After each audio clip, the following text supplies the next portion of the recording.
Christmas brought so much joy. Couldn't wait for the presents and laughter. I couldn't sleep late at night, looking for Santa with lights. Those are the memories I still remember. Then I became a man, lost sight of who I am, but right in front of me was the answer. 'Cause on Christmas I feel joy, and I turn back to a boy. The answer is to stay young forever. This is not a Christmas, this is not a Christmas song, this is not a Christmas, this is not a Christmas song, this is not a Christmas, this is not a Christmas song, this is not a Christmas, this is not a Christmas song.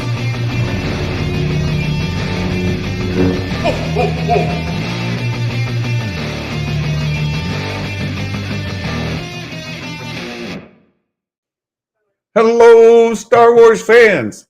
You know, there's 322 days until Christmas 2025. Hello. And it's good to see you here. I see Will Morgan. Will Morgan, he's faster than the notifications. Good to see you, my friend. Will, we were just talking this morning. Will is recovering from the flu. We also have a very good friend of the channel, Baymax, who is currently down with the flu. Having a rough time. So you guys take care of yourselves. Get some rest, lots of fluid, and get well. Get well. Mumbo Jimbo. Hello there. And Jedi Mike. It's the birthday boy himself. Jedi Mike, wish you a very happy birthday today. Mike, a constant supporter of the channel. Just a fantastic dude out there in California. Good to see you. Thanks for being here on your birthday. He's a busy boy. So we got a few of you here. I know I announced this last Friday that we might do a community stream today. And this morning, things are working out fairly well. And I was able to squeeze it into my work schedule. So I know the notification went out to all of my supporters here on YouTube, as well as Patreon, and I posted it in Discord. So if you're one of our supporters, you are one of our channel members on YouTube, you can go out there to the channel and look in the messages, and you'll find the link to join the today's show. This is one of the benefits that we have for our channel members, for the supporters of the channel. You can join the show and talk about Star Wars, or talk about the topic of the day. We've got a topic today. Hello there, Skywalker's Academy. Oh, good to see you. Nick, hello. Good to see you as well. Imperial Activity. We'll watch the live stream replay after work. Thank you. Thank you so much. If you're one of our patrons, you can go out to Patreon and join in there as well. There's a link in Patreon, as well as the ability to do this $1 super chat thing. And I'll just show you guys what this looks like. Hold on 1 second here. I've got it right there. If you go on to Patreon, and Patreon only costs you like $1 a month to join, you could do that. And I'm I'm tiny. So here we go. That's a little bit better. You can come out here to Patreon, and you'll find it's a pinned message, and it also shows up on the feed. I try to refresh it regularly so you guys can find it. But what you can do is treat this like a super chat. And so for just $1 a month, you can join our Patreon. It helps a lot. Patreon actually supports the content creators financially way better than other revenue streams. So this is a great way. And in here, so you can use this as an unlimited super chat for our next live stream. Ask any questions or anything you'd like to discuss. So there's that. And if you go to the homepage, you'll find the link to join today's show. So that's for our patrons and our members. And just something else regarding Patreon, there's a 1 week free trial. So if you're like, I don't know about this guy, he seems like a little bit of a knucklehead to me. I'm not sure I want to support him. Well, you know what? You can go out to Patreon and you can subscribe, become a member for free for a 1 week trial period. And after that, then you can decide if it's worth $1 a month to support the channel and what we do here. So we truly, truly appreciate all of you who help the channel. Brandon, good to see you as well. And Nick, he's talking about a Ray delay, but he quite likes Ray DK. Oh no, Nick, you're being naughty. No, we I absolutely love Ray Skywalker. Ray Nobody. I would have preferred that they left her a Ray Nobody, but they went down the route of calling her a Skywalker, and they're at the end of Rise of Skywalker. Of course, Luke and Leia both were like, "Yeah, girl, you're one of us." So people don't like it. There's a lot of people who kind of get angry about it. Look, it's all good. It's all good. Hello, Star Wars Meg. I had to comment so you can give my comment a heart. Meg is just a fantastic, fantastic friend. Love her so much. So, you guys, there's some there's some news, and it's starting to make its way around. I thought we would cover it a little bit, and then allow you guys to come in and talk about how you consume streaming service and what you think of this story. It's Disney earnings came out yesterday, and I'll just share this story. I put it on my Patreon, on my Discord, and then I shared it with Meg and Jason and those folks as well. Let me just blow this up. It says Disney price hikes help fuel earnings growth as streaming business posts a profit. Yeah. Bob Iger was fine with the report because Disney made bank with the movies last year. Yeah, there's several things. There was a story that came out just like last week or 2 weeks ago talking about the different viewership numbers on Disney Plus, what the number one original content was, and that was Percy Jackson. There was another, what is the number one like movie, and all those kind of things. But this gets into some other bits, right? So it says this is talking about their profitability of their streaming service, Disney. Now, it's important to notice, it says in the story, Disney reported first quarter earnings yesterday that beat expectations. So expectations were low, and they weren't, Disney came in not as low as they had thought. And we'll get into that. I'll show you. It says the media and entertainment giant reported a profit in its streaming segment, while its parks business faced setbacks midst of 2 back-to-back hurricanes and cruise ship investments. All right. So streaming's making a profit. And that's what we basically want to talk about, because we've come off a year of some streaming content. We're getting ready to go into some streaming content as well. Where's Jason? Is he safe? I text Jason yesterday and today. Let me see. Has he replied? He is not. Yeah, Jason's a busy boy. I haven't talked to him in a couple of weeks, but I text him yesterday and today. Hopefully, I'll hear back from him shortly, and I'll let you know. I think he's fine. Last I talked to him, he was good. It says it's a kind of like all production companies are happy to have their art project that makes millions of dollars called flops suppress wages. Oh, well. Yeah, there's some of that as well. Yeah, Jason quit Star Wars leaks after the way the community went after him. Meg's not wrong. Jason and Bespin both are taking a bit of a hiatus. They're like, we've spent a lot of effort for this community, and it's not really paying off. So they're both just taking a bit of a hiatus, if you look at it that way. Plus, Jason has a new job. He's been working. He's been busy.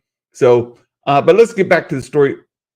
It says Disney Plus subscribers fell by 700,000. Now, this is fascinating because they just in the previous paragraph said Disney streaming segment is making a profit. How do you make a profit when you lose 750,000 subscribers? Well, let's get in. Truthfully, Jason and Bestman are locked in your basement, aren't they?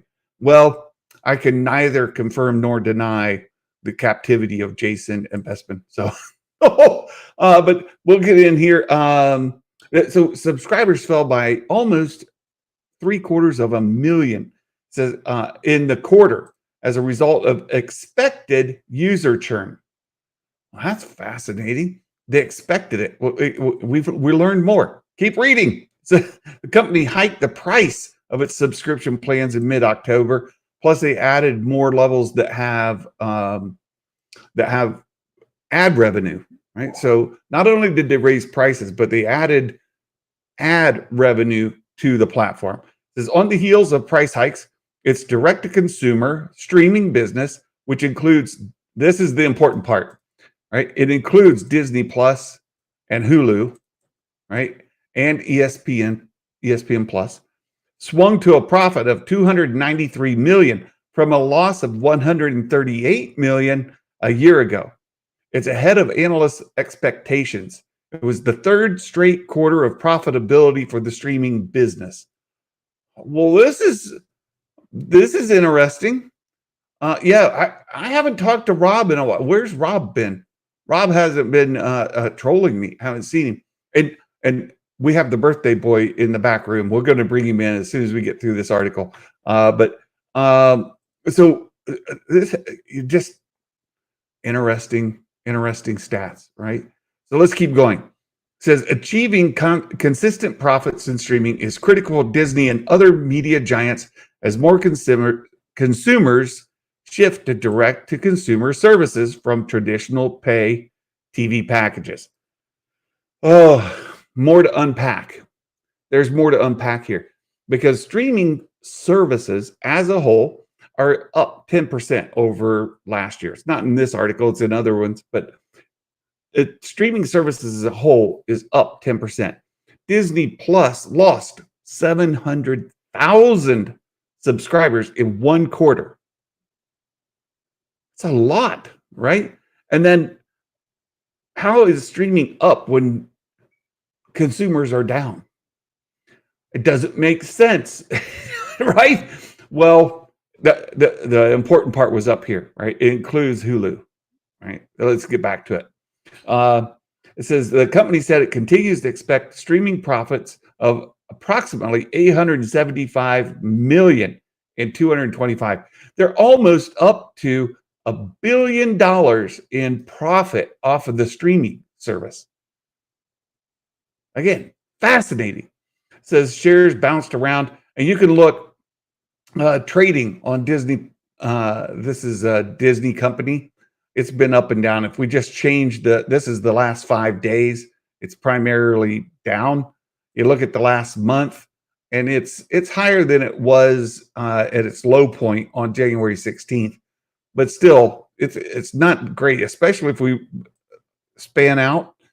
Look, it's up over 6 months, year to date, 1 year. So here's Disney Plus or Disney stock a year ago was in this 110 range, and what is it today? In the 111. So it's like up a dollar in a year. I would expect investors are going to want more. But it says analysts polled by Bloomberg expected Disney Plus subscribers to decline by 1.41 million. So the expectation was that the Disney Plus subscribers were going to drop by almost 1.5 million it actually went down by half of that, 700,000. They only lost, it seems weird, right? And they only lost 700,000 instead of 1.4 million, half the amount they were supposed to, right? And then they reported a loss of 600,000 in the year ago period. So they lost 700,000 in the last quarter, but in the last year it's just 600,000. So there was a spike in there somewhere where they gained, several hundred million, and then declines. So what's the story, right? What's the story? It says on the call, Bob Iger said he's very pleased with subscribers across the various streaming services, especially in the face of higher prices. Management expects users to grow through the rest of the year. Interesting. We're down 700,000 on Disney Plus.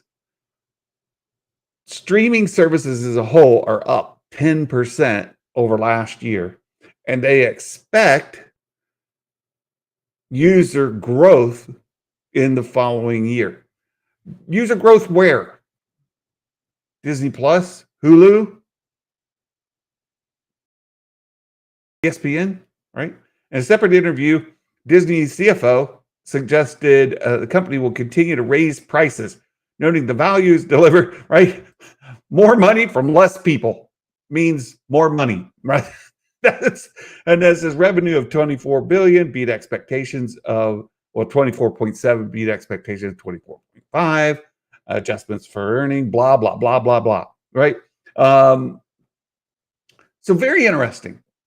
I think this is all fascinating, and you guys can drop in to talk. We do have the birthday man himself, Jedi Mike, in the back room. I'm bringing him in just 1 second. Where's the hype? They're talking about Andor. So let's. I saw Baymax. He said the power of many Disney Plus subscribers dropped. Merging numbers with Hulu and ESPN's hiding from the real disaster. Well, I mean, yes and no. They are, straight out they're saying they lost 700,000 subscribers directly in Disney Plus. So they're not hiding that, right? The profit, I would love to see the profits broke down by platform. What's Disney Plus's profits? What's ESPN Plus's profits? And what are Hulu's profits? Pretty sure, right? It would be no surprise if Hulu isn't holding up the whole enterprise, right? Why are they projecting why are they projecting what they expected to lose? That's almost projecting that they knew their content was, these are analysts.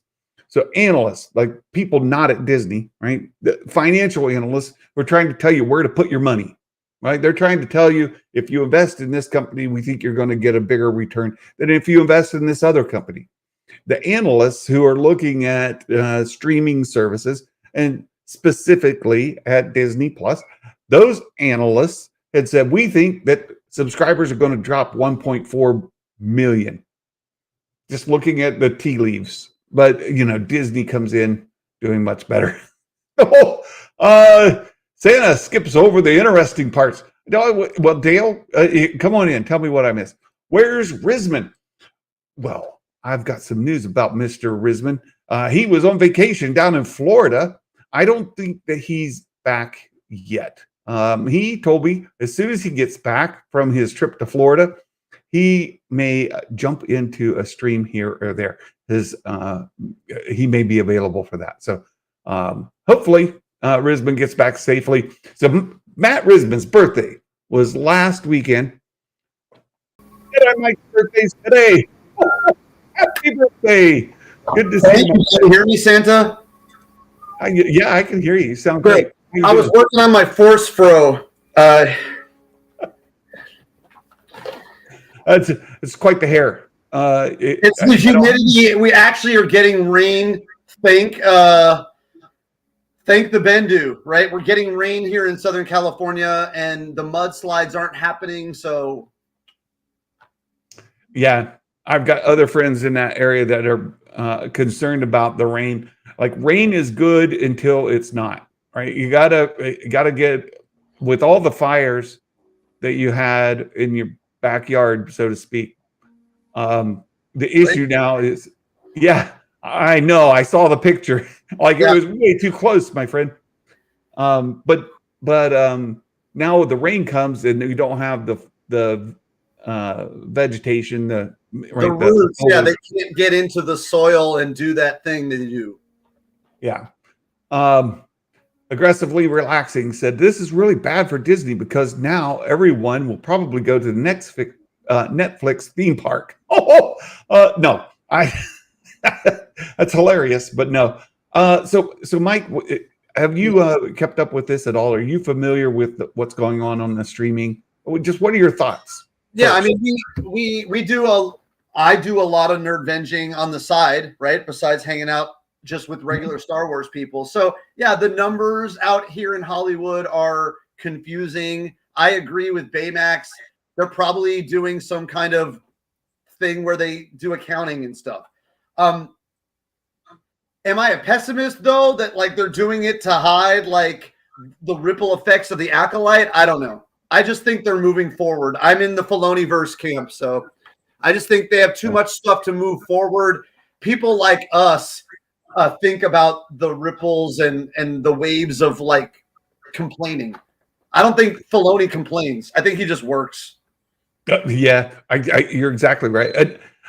It's also important to note that some, I talked about this a little bit before, some numbers that came out before, shows that are in rerun, say like Grey's Anatomy or The Office, they get 5 to 10 times as many minutes viewed as original content does.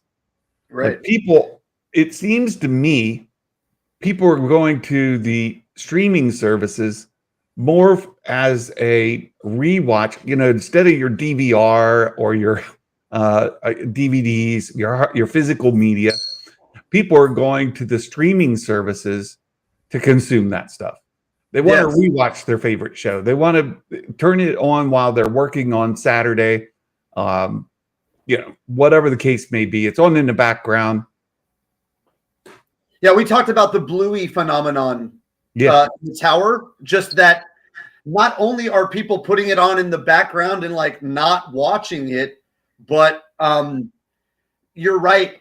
In the future, they want to make more Daredevil because they can probably take the Netflix stuff and do it, and the old X-Men stuff is categorized as the new X-Men, and the old Spider-Man comes in with the new. Like you got into that a little bit in your stream the other day. So there's that phenomenon. I really believe that we don't talk about how streaming is going down because people can't afford it. Well, I think people cannot afford all this streaming and stuff. So you bring up the next question. I put this in the description. Like, how do you consume streaming, right? We can speculate about how other people do. And I can tell you personally, my boss, my manager at work, he subscribes to one service at a time. So he'll subscribe to Disney Plus when he thinks there's enough content in there for him to binge all of it over the period of the month. If there's not enough content to binge in a month, he just waits. If he has to wait 6 months, a year, 18 months, it doesn't matter to him. He just waits. And then he'll purchase it, watch everything, and then only have it for that month. Myself, I wanted to watch the NCAA college football game playoff. Well, all of those were on ESPN. The last few rounds were all on ESPN. You could not consume them on like ESPN Plus, even because I have that as part of my package with Disney, right? The Disney package with Hulu and Disney Plus and ESPN Plus. But I can't watch it on ESPN Plus. So I had to subscribe to a streaming platform like a cable service because ESPN has contracts with like Comcast and YouTube TV and all the different like it didn't come through YouTube TV or it didn't come through Prime, like one of those attached subscriptions you're saying? No. You had to, well, if you had YouTube TV, yes, right, but that's like $80 a month. Right, it's like cable. Yeah, it's like cable. That's what I mean. So you have to have one of those. So I purchased one of the cable packages, Sling TV. I purchased Sling TV for 1 month. I watched the games and then I canceled it. I'm doing that. Very pragmatic. You're a better man than me. Well, I'm just saying that, I think a lot of people are doing that, right? Oh yeah, they're like, and people are going to be able to do it more because more life hacks are out there, right? More of us are talking to each other, right? They cannot keep that communication down. So more life hacks, and people will share how they do it, and they simplify, and then they open up more space for more force to come in. Yeah. Well, I saw one of the EBN Echo Base Network. I saw one of their streams where Nick was talking about he got a new service that allows him to subscribe to all the things basically for free. It's a hack, right? Yeah. I wasn't talking about that type of hack. I was just talking about how to save money hack. But yeah, Fire Sticks are still around. Well, I mean, there are ways around. The legality of it is questionable, depending on how you're doing it and what you're using. But people are finding other ways to save money and consume the content. That's really the point, right? Yeah. Are you? Netflix started kicking you off of your parents' account or your kids off of your account, right? Whichever way you want to look at it. My dad can't watch my Netflix anymore. My kids can't watch my Netflix because it has to come off of my IP, and so you just can't watch it, right? Unless you pay. Disney is VPNs and such. I don't know. Yeah, Disney's getting ready to do that as well. RF Gaming says I cancel Peacock, Sling, and Paramount between NFL seasons unless there's something I'm currently watching. Yeah, I do the same thing. There's certain shows that we watch, and we only watch like 1 or 2 shows on that service. The one I'm thinking about is Stars, right? There's only a couple of shows that we ever watch. When a season comes out, we'll subscribe, and then I go to cancel, and they're like, you know what? We'll give you the rest of the year for $5. I'm like, well, okay, for $5, I'll keep it for the year, right? Like it's insanity. But yeah, there's all kinds of things like that. Yeah, Baymax said, I know those hacked boxes are common in the bar industry. Yeah, they're not uncommon at all. There's a huge increase in piracy. This used to be a problem with physical media and piracy, right? Because people would copy the VHS tapes, people would copy the DVDs or the Blu-rays, right? Look, I'm gonna fess up to it. Back in the day, we had one of those over-your-shoulder camcorders, right? Because that's what you had. They were big. Yes, and you had the over-the-shoulder camcorder.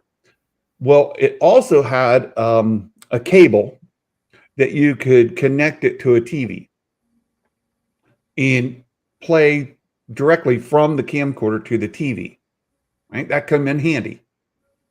Well, it also had the ability to consume content through that cable, right? And so what I would do is I would turn on a VHS, I would go to Blockbuster, rent a movie, right? Start playing it and record it on the over-the-shoulder camcorder, like your record. It did not have the protection on it to keep you from, stealing it. So we did that a lot. We did it a lot, and then we would share it with our friends, right? Piracy's always been a thing. I'm not condoning it. I'm telling you that's what I did when I was young, right? And then when you're young and you're poor and you don't have any other way to consume it, you find other ways. And that's exactly what you said, Mike, right? You're going to find a way. Yeah. And look, they want us to share. Like, I mean, they don't want us to be pirates, but they want us to talk about it and share it. So the evolution of media, right? Right. Yeah, it is the evolution of media, and and this is funny because Will contacted me the other day and said his wife is binging through Grey's Anatomy. My wife binged through the entire thing as well, and those streaming minutes on Grey's Anatomy, we mention it by name because it's one of the top ones across like all streaming content. Grey's Anatomy is way up there. It's just a popular one people go back to. And a really good soundtrack that's like mellow zen or something. You can turn it on and have a little drama and a little romance. I don't know. I just assume it's a good soap opera, you know. Yeah. Seth said if they want to milk our wallets, they could at least stop shoving ads down our throats, mostly in paid. Boy, so that's another one. Mike, do you get the ad tier? We do not, because I treated my wife when she was doing Handmaid's Tale or something on Hulu. Like, we didn't have Hulu until it was bundled in. Like, I didn't do anything. The Hulu just got brought into the D Plus like everybody else. But we did have Handmaid's Tale going for a while. And that was one of the things, right? Like, you start being a little bit separate versus appointment television. So when all the streaming stuff started going to 9 p.m. Eastern or midnight Eastern, right? It became geekier Star Wars event television for us. But then some of the wives, they're the best wives in the galaxy, but they just couldn't keep up with that speed, right? Yeah. Things changed, and now it's ebbing again. But when you say binge, yeah, I have a lot of friends that binge, and I just don't binge. Yeah, we do. We will binge. Like, we'll stay on, say, Paramount Plus for 2 or 3 weeks, and we'll just watch an entire series, right, across all seasons of something. Yeah. When that's over, and we kind of browse around, is there anything else? Nope. Then we're off of Paramount Plus. We'll jump over to Peacock and do the same thing. When that's all gone, we'll jump over to Max. And then go back to Netflix, and then, just bounce around. That's exactly what we do. Nick is trolling me. The Bear. Mike, have you seen The Bear?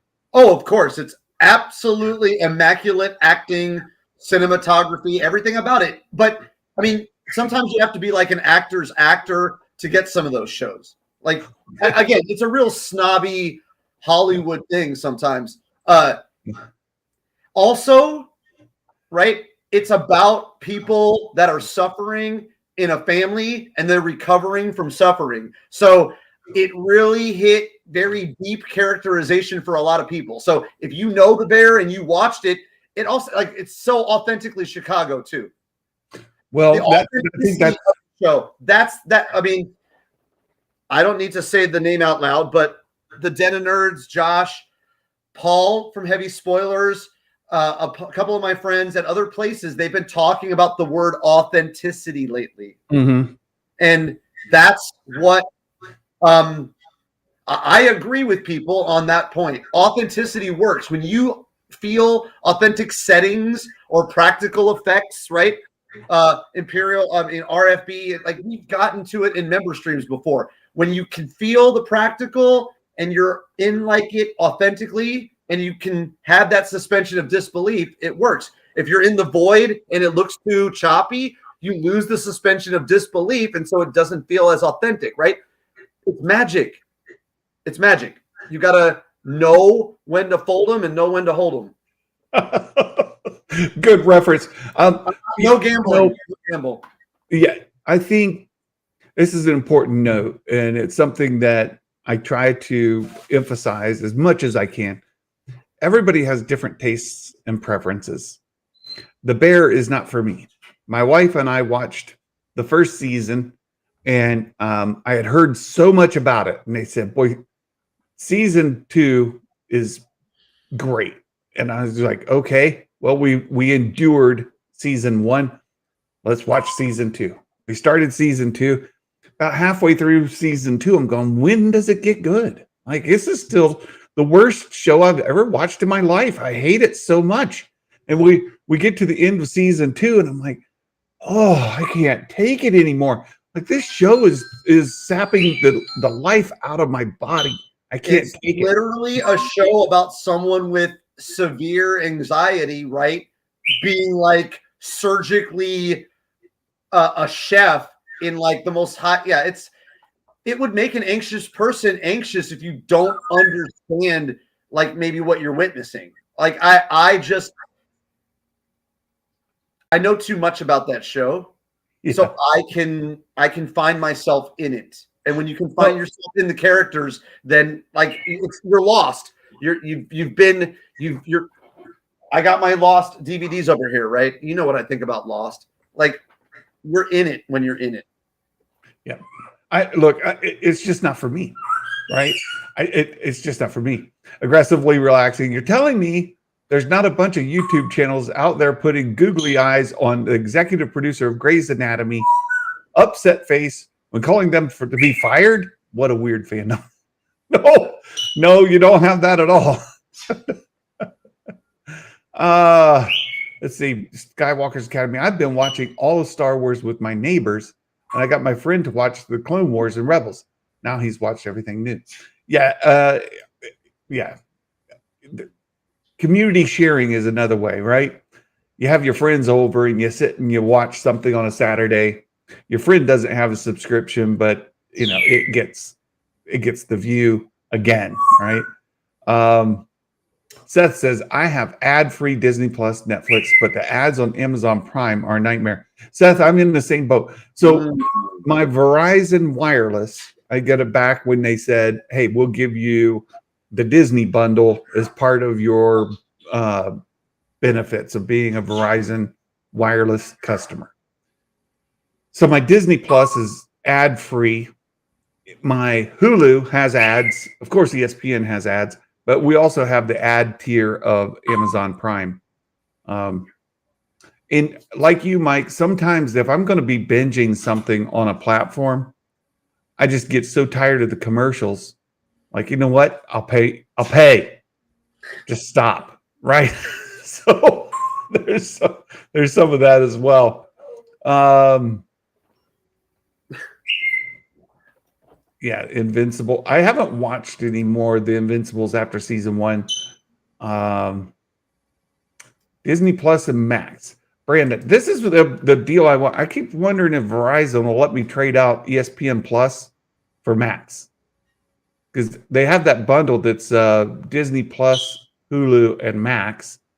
I would love that because I have found my ESPN Plus service to be lacking.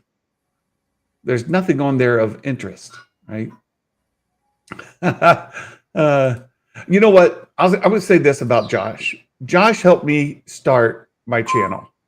Josh was a really good friend who I talked to on the phone. I went out to Pittsburgh to visit him, and things didn't work out. But at the same time, Josh was very friendly to me. He was very helpful to me getting the channel started. I have no long-term ill will towards Josh whatsoever. Josh went through a period where I would say his authenticity was challenged. And he went through a period, and now I've watched the Den of Nerds the last couple of weeks, and he seems to be far more authentic. Like I was speaking to the authenticity of YouTubers because they're talking about that for their own presentation. But the first time I mentioned the word Aglax, I was talking about the authenticity of the settings, the characters. Like, as much as you might think one person is more rigged than another, like film school is film school, whether you went to it or not. So we're just talking about like cinematography and those types of things. I know he's trolling a little bit. Yeah, absolutely. I just, anyway. Look, there's Star Wars Fitz. This is, hello. Good to see you, Fitz. Thanks for stopping in the chat. So, so streaming services as a whole, they're up. Disney Plus subscribers are down, but they're making more money. And I think it all comes down to that ad revenue we were just talking about. And it goes to the subscription fees going up. And then they did not give us the breakdown of Disney Plus versus the other platforms. If I were a guessing man, I would say that Disney Plus is, as itself, is not profitable. And there's been stories lately of, okay, so I want to go here. I want to transfer to Star Wars Disney Plus. So there was the story said that the number 1 original show on Disney Plus for 2024 was Percy Jackson at 3 billion minutes watched. And if you go back to series that came before, original series like The Mandalorian season 1, some of the Marvel things, there are lots of series from former years that the number 1 was 2 to 3 times, maybe even more, that 3 billion watched. So I mentioned this last week. It seems to me like the water is at low tide, and that would tend to bear out if you lost 700,000 subscribers in a quarter, right? 600,000 subscribers in a year. I think the water is at low tide on Disney Plus. And so the cap is much lower. At 3 billion for your number 1, it's just not the same level. But then number 2 came The Acolyte at less, right? And then Skeleton Crew hadn't been out long enough to get any kind of motion at all. Yeah. So the cost of creating The Acolyte and the Skeleton Crew, considering the number of views that got and the members that subscribed, and how do you gauge why somebody subscribed and where that money gets apportioned to, right? I have no clue. But analysts at Disney, they probably have some sort of algorithm to figure some of that stuff out. So how does it all work out, and how do they then justify continuing making new content like The Acolyte or Skeleton Crew or Ahsoka or anything that's new content? We compared that to Bluey, Grey's Anatomy, or The Office. Those originate off of like a paid, or ABC or NBC, right? Some sort of ad revenue based platform, much like Hulu, right? And then they went over and people are rewatching it, as we talked about. So how do you continue to make new Star Wars if the viewership is low and the cost is high? Yeah, I'm not in that part of the Netflix like model. Like, I wonder, Netflix just throws so much money and they grab up so much content, right? And I don't know if Disney was trying to do that with all the Marvel and the Star Wars. It seemed like it. And then, like you said, the cost benefit analysis, the wave is starting to come back. But also, when you said it, I think it's a lot of people that got free this from T-Mobile and free that from Verizon, and they just went off the books. Yep. I don't know. We have another regular on the channel, a nemesis of mine, you might say, somebody who trolls me all the time, but also a very good friend. Right? We went to lunch together, just a fantastic dude, but also a troll. We have a troll in the building. We've got Nerd Mafia. Hope you can hear me. Hey, I can hear you. Working? Yeah, you're good. Good. Just we got some crazy snow today. Well, like, you're up in the northeast. Out like that kind of crazy? No, like it's not even that bad, honestly. I don't know why they didn't decide to start plowing roads until like 11 o'clock. That kind of messed things up. But that's Connecticut. So that's what I said. You're in the northeast, coastal northeast. So you're gonna have to get that. So as long as they don't plow, and then you got those big ice boulders and you can't get out of the driveway. Like, I'm praying Big for it. ice boulders, huh? No, you just gotta not be a rookie and have all-wheel or four-wheel drive, and you're all I'm set. just telling you that the people around my folks' house in Louisville, they went around the cul-de-sac and they made these big, huge ice boulders, and then people couldn't get out of their driveway. Anyway, this is not entertainment. Sorry. It's part of the life, man. Yeah. So Nerdmaster, Driving through it's not the problem. Stopping is the problem. That's what yeah, you're yeah. worried about. Yeah. What do you think of all the streaming stuff? The news, the numbers, the content, The economy on all of this? I'm not gonna lie, I was not listening to anything before I joined, so I don't know what you're talking about right now. Well, okay. So Disney came out with their earnings statement yesterday, and they said that they've made their 3 quarters in a row they're profitable on streaming platforms. At the same time, they said they lost 700,000 Disney Plus subscribers in the quarter and 600,000 as total in the year on Disney Plus. So does that account for like churn? So people leaving and then coming back, like, I don't know. Well, I don't know how you. I suspect there was a part where they gained and then it's been dropping, right? Yeah. So net loss is 700,000. They're still making money. Net loss is 600,000. Yeah. This is what for the year. Meg for them. I don't know if you guys realize this, but I really don't care how much money they make at the end of the day. I just care if they make good stuff. Well, they can be broke, but it's a really good movie, Like, but it's hard to get good, and good is a subjective thing, right? I talked about The Bear just a little bit ago, right? I can't hate a show more than I hate The Bear, right? But people love it. Mike right? So you saw the new Fantastic Four trailer and had no idea what was so funny about the Thing teaching the robot how to cook? Oh, I heard about it afterwards. Somebody had to tell me that the guy was a chef on The Bear. Yeah. So, he's not a chef, but he's not quite a really chef. Put it that way. He's not quite a chef.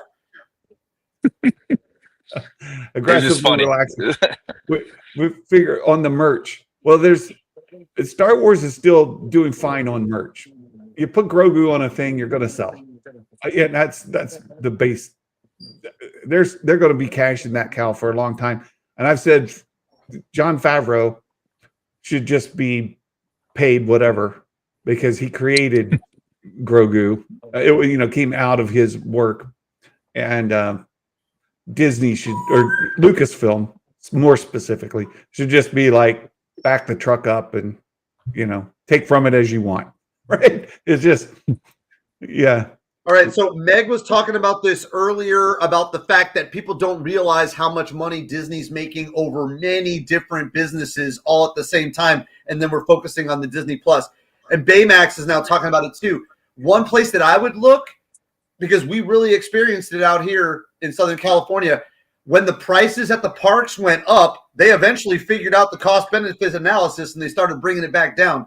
They must have that same algorithm, those numbers within each Pixar, in National Geographic. Like the mouse must be telling them, get your costs back in order or something, I think you might be onto something, Mike. One of the things they did at the parks, they did raise the prices to intentionally lower the attendance, right? Because they found out that customer satisfaction, right? People who are going to the parks have a much better experience when it's not packed to the gills.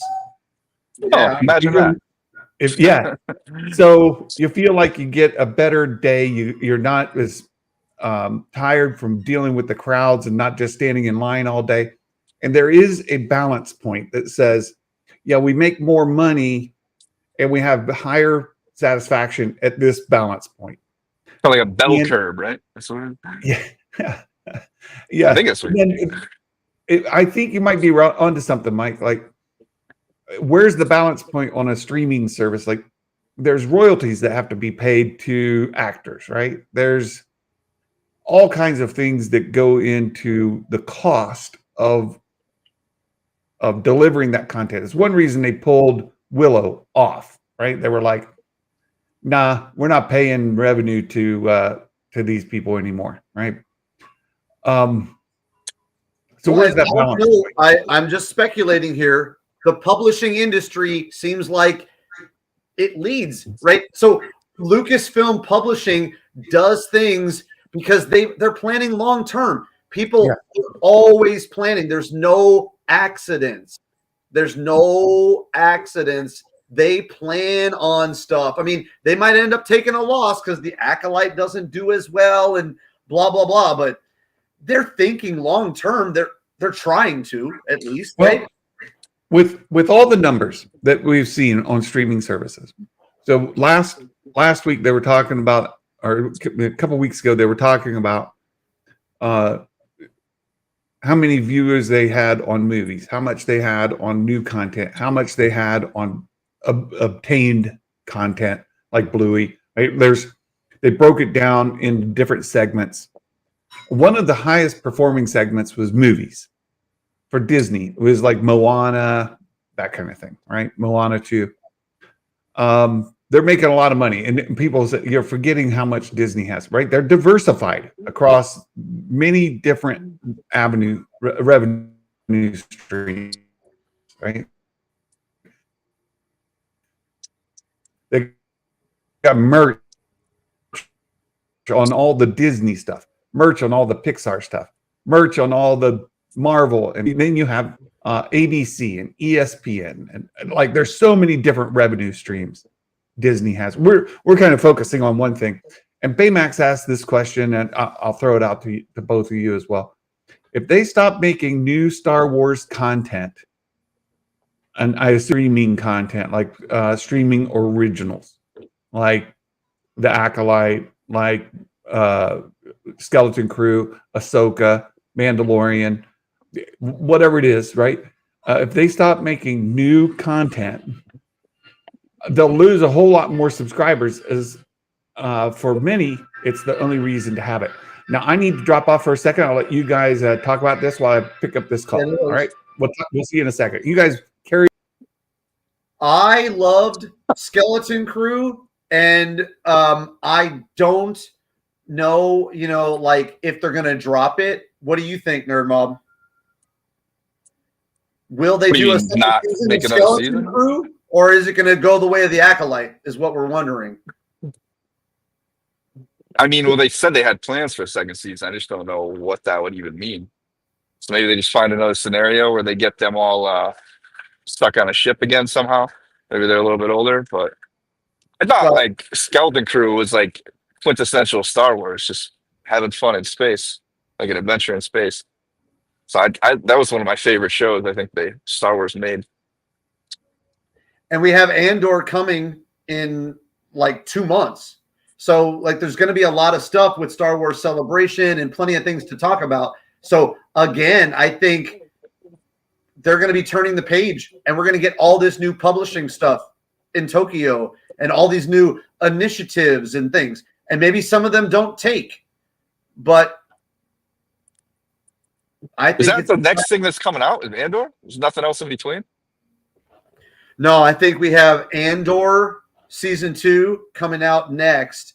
And I believe Meg and them were saying they're going to do the same thing at Celebration and show the first couple of episodes, use the Mandalorian model of Celebration.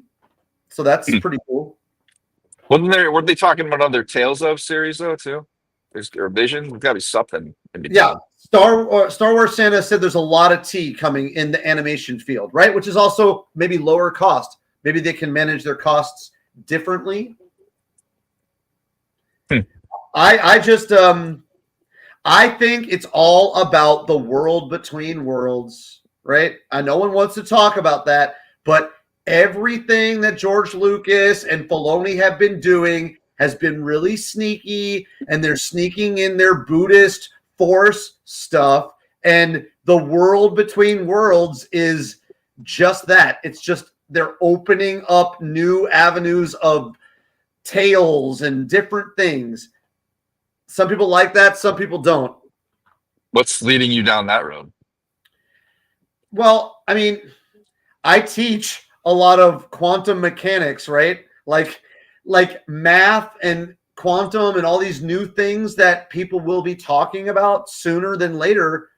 It is a space in between, like the Dave Matthews song. So I think Trade Federation versus Empire, right? George Lucas was trying to do something with his cinematography and make a statement in his art.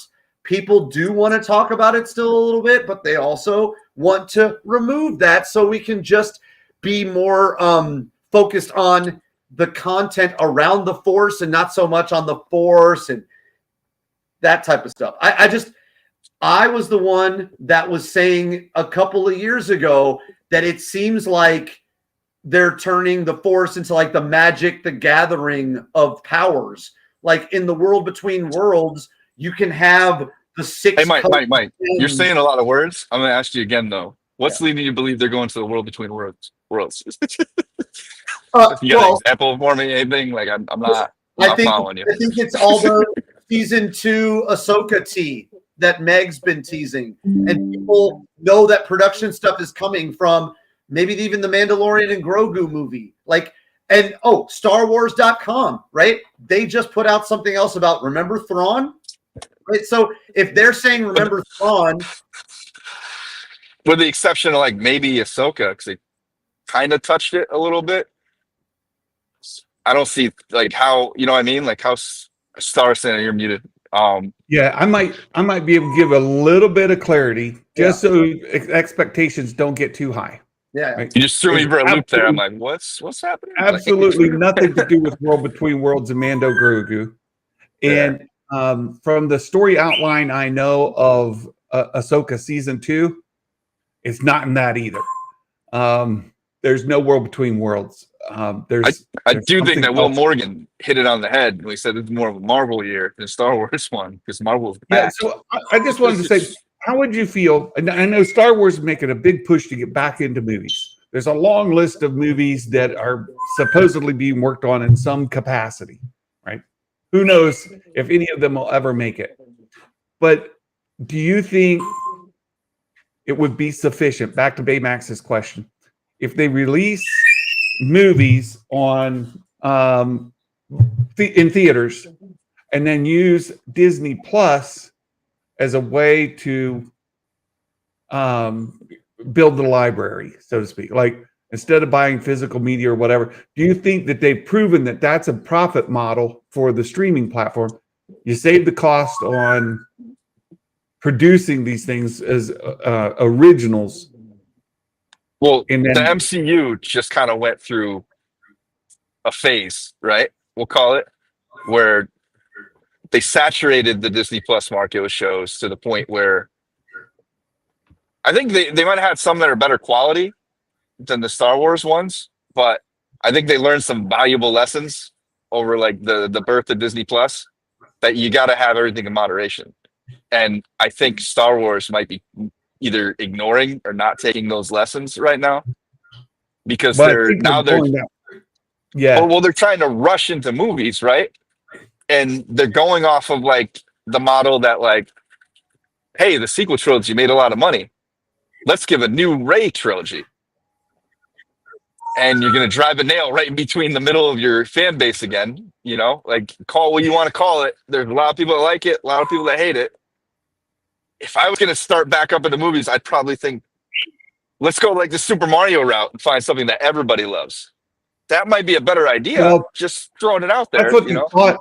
That's what the thought was with the Mando Grogu, right? Well, let's get that because Rogue Squadron. Yeah. Rogue Squadron is that. Rogue Squadron's the generic. Is that alive? Well, supposedly it's alive. Supposedly. Yeah. I just wonder if movies, you have moderate budget movies released in theaters, so you get box office revenue to pay for it, and then you host it on your streaming service to increase your revenue stream. Is that the model we're headed towards? I think what they should be doing, they tried to lean on a lot of nostalgia for almost every show they put out except for Skeleton Crew.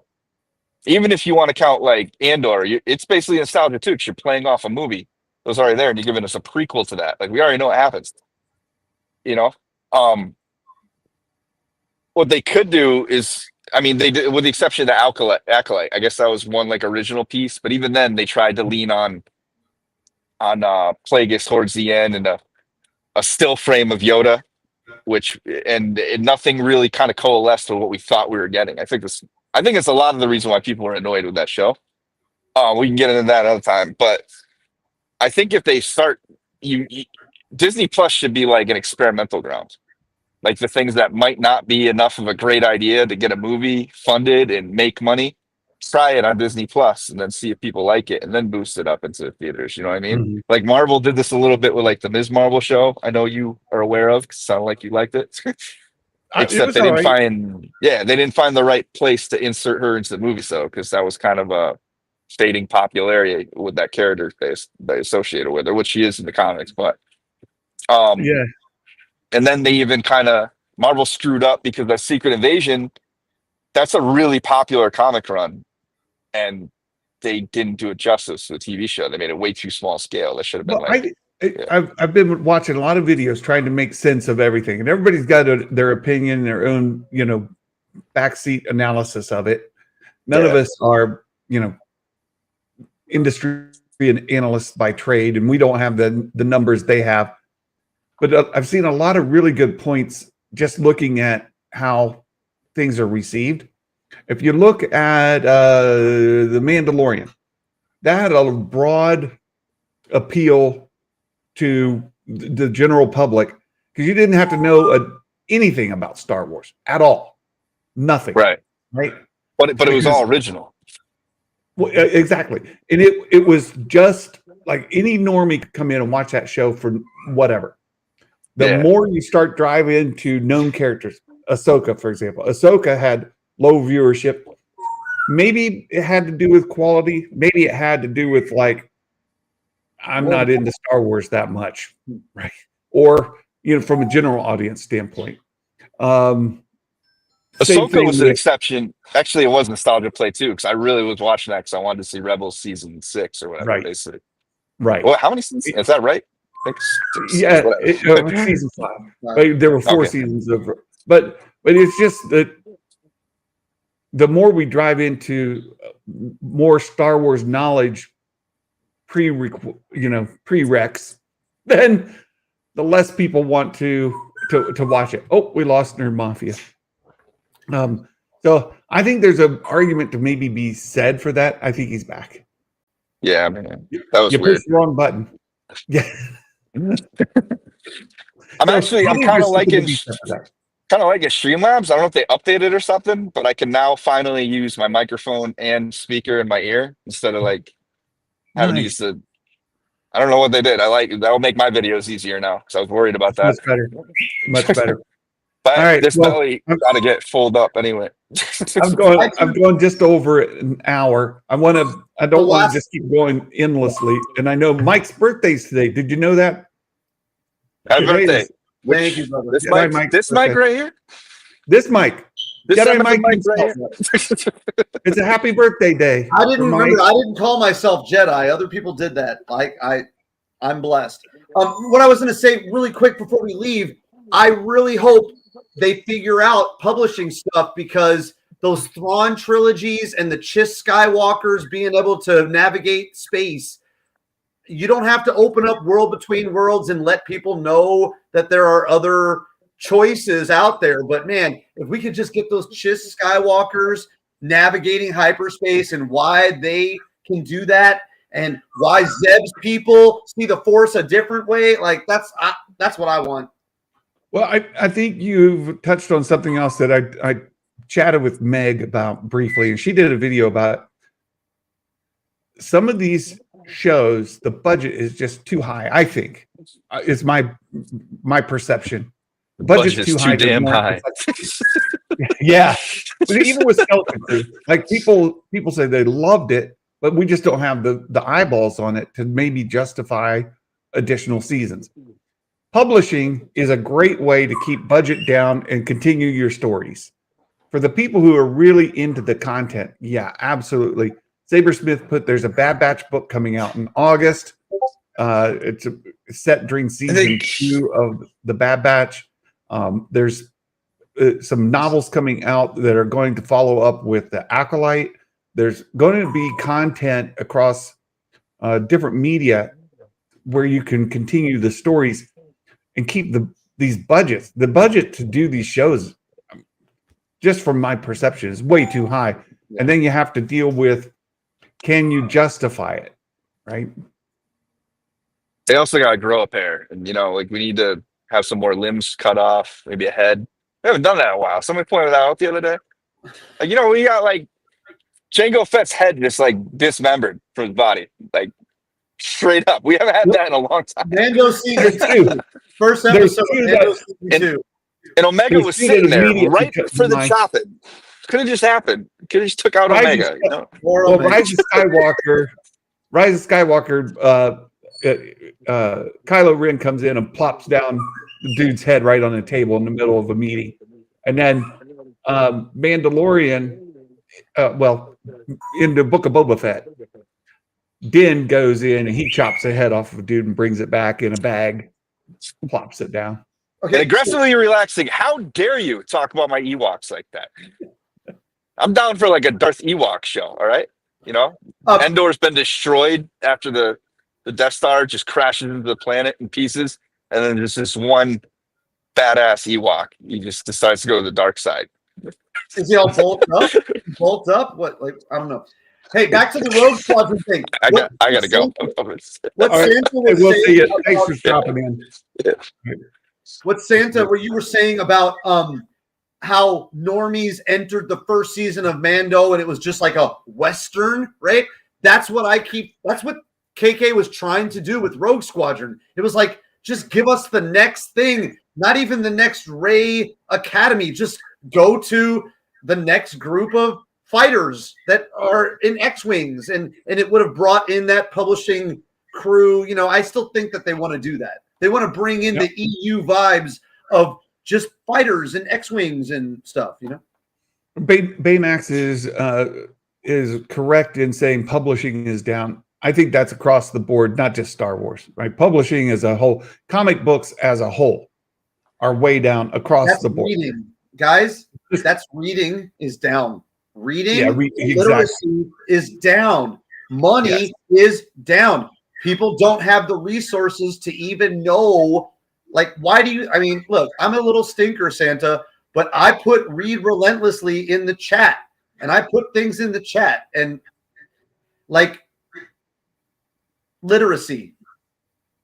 Yeah. Like we need to be the example, and then people will start reading more. If we don't practice the practice of reading Star Wars books, no one's going to do it. Well, we raised our kids with reading as a very high priority, because with reading comprehension comes the ability to unlock anything, right? Whatever you want to do in life, if your reading comprehension skills are high, you can do it. But to some degree of success. There's no, I think, silver bullet that says this is the thing that's going to make Disney the most money. It's a combination of things, and Mike, you touched on it several times. It's publishing, it's movies, it's live action, it's animation, right? The small fundamental underneath, it's intellectual property rights. Go back to Netflix when I worked at Tower Records on the Sunset Strip. Like, you guys, you'll know my story. Like, it's intellectual property rights. And look, artists have been fighting against that for a long time. And that's what George Lucas was kind of doing at USC. And Steven Spielberg was over at UCLA. And like, don't trust me. Go read the history of cinema. Like the Lucasfilm Museum of Narrative Arts, when it lands here in Los Angeles, it's really going to talk about, if you don't preserve and talk about the cave paintings, people aren't going to remember how we came up with this stuff. So you're gonna get me on a soapbox about Lucas not giving me my theatrical releases of the original trilogy. But Yeah. talk about preserving history. Money, right? Even he went to that thing. Sorry. Yeah, Baymax brings up manga. Manga. People pronounce it different. Star Wars is releasing a new manga series coming out, or a book anyway, a comic. I don't know the full details of it. That's going to be set sequel trilogy era with connections back to the High Republic era. It looks pretty cool. Sabersmith. I know Sabersmith's teaching. His students have to read 3 books during the semester, all they're choosing. That's a good thing. Schools getting kids to read and teaching them the love of it, not just forced reading. So their choosing is kind of a big part. I used to do that when I was teaching as well, and try to work with the English teacher.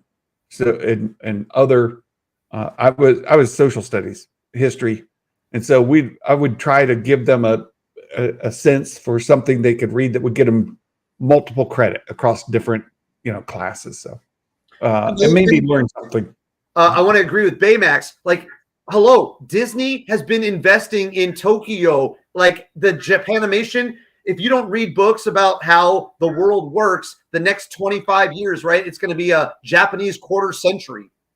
So, like this, the Japanimation and all the other stuff that has been, like, it's been happening with the nerds lead everything. Like, anime has been peak for 20, 30, 40 years, and only the normies are getting to it now. Maybe, manga, the difference between manga and comics is primarily an artistic style. Primarily.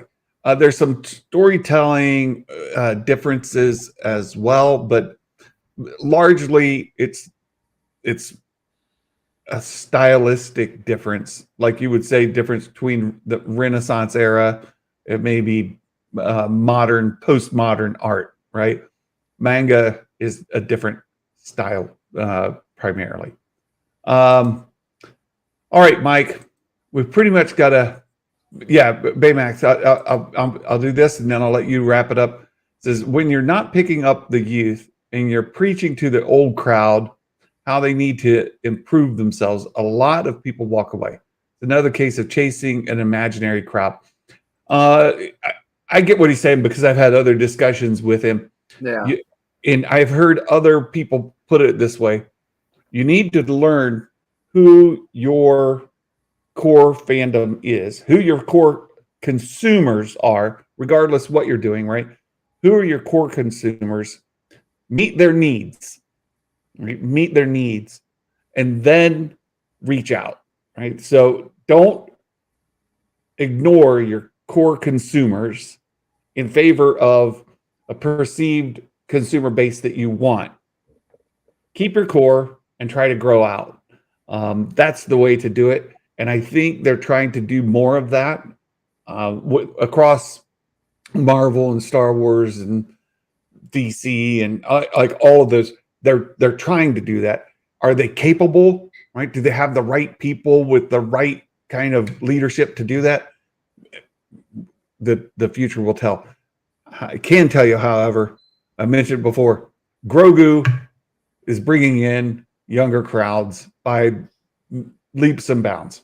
And this new series that's on Disney Plus, based in the High Republic, the animated series for the young kids, is marginally successful, and that will help bring them in as well. There are avenues to bring in younger generations, and we have to not lock ourselves into a very narrow path. You need to meet the needs of your core consumers and then grow out. And you can't just ignore them. And I think for far too long, some of these franchises have not been focusing enough on their core consumers. And I'll agree with that. Mike, thanks for being here. I know it's your birthday. You got plans later today? You doing anything fun? I am having dinner with loving family, and it's going to be really great because they want to spend time with me. Like, that's not me. If someone wants to spend time with me, that's the Force doing things that I can't do for myself. You know, many years ago, it's been maybe 10 years now, we started focusing more on time than things.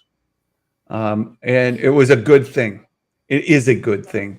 I would much rather have time than things. Yeah. Thank you. Grief loss will put that into perspective, right? Like, when 1 second your friend's house is there and the next second it's been turned to dust, you really learn the difference between materialism and, for me, like a spiritual thing. It just created more illumination of the Force in my life. So yeah. I'm not happy that Kenobi happens or that we get excited and then we're disappointed by the Acolyte. But because I know what that disappointment feels like, I can be more excited in the future. That's how I look at it. Excellent. Well, Mike, have a blessed day, my friend. Thanks for having me. And, Love you guys. May the Force be with you for always. being here. We'll catch you later next time. Bye-bye. Hey, for all of you, thanks for hanging out with us for this last hour and a bit. And tomorrow we'll be doing Star Wars News of the Week. We'll get more into this story about the Bad Batch book that's coming out. We'll talk about some of the other news. Make sure you're following Star Wars Meg and you're staying in touch. My friend, I haven't heard back from him. Jason Ward still is out there doing his thing. It's good to be in touch with Jason and Bespin from time to time. Make sure you're following them and support the people who are out here trying to just enjoy Star Wars. And that's what I'm trying to do. Just enjoy Star Wars for what it is, and find the things that I'm happy and promote those, right? So thank you all for being here. We have a Mike Porter dad joke. Yes, the chosen pun. Thank you for that, Mike. The chosen pun, Mike Porter. I do have a dad joke from him today. And this is not a Star Wars dad joke per se, but it's a Mike Porter dad joke. And if you follow him on Twitter, X, whatever you call that thing, make sure you're following Mike. You'll get his dad joke of the day. Today, it's I gotta turn this one off. It won't let me do two at a time. Let me turn that off. Now I can put the dad joke up. It says, why was the watered down glue so frugal? Why was the watered down glue so frugal? Now you got to think in dad joke terms, right? What would that be? Well, because it never wanted to paste anything. The why at the beginning is my mistake, but because it never wanted to paste anything, it's watered down glue. It doesn't paste things very well at all.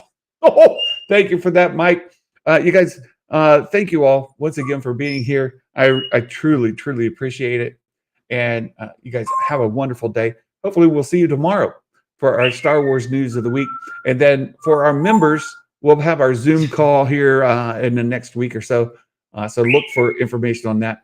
And we'll try to do these community streams more frequently. The first one for 2025, it was great to have Jedi Mike here. Thank you. And it was great to have my friend Nerd Mafia with us for a bit. You guys all in the chat, I appreciate it. Baymax, Brandon, we saw Skywalker's Academy and Fitz, and let's see, who else do we have? Saber Smith is always a fantastic guy in the chat. Will Morgan, my good friend over at Meta Egg and Aggressively Relaxing. Thank you so much for contributing to today's show. If I missed your name, my apologies. I truly, truly appreciate every single one of you. And thank you for being here. So until next time, my friends, may you have a blessed day and Merry Christmas, and may the Force be with you always. Bye-bye.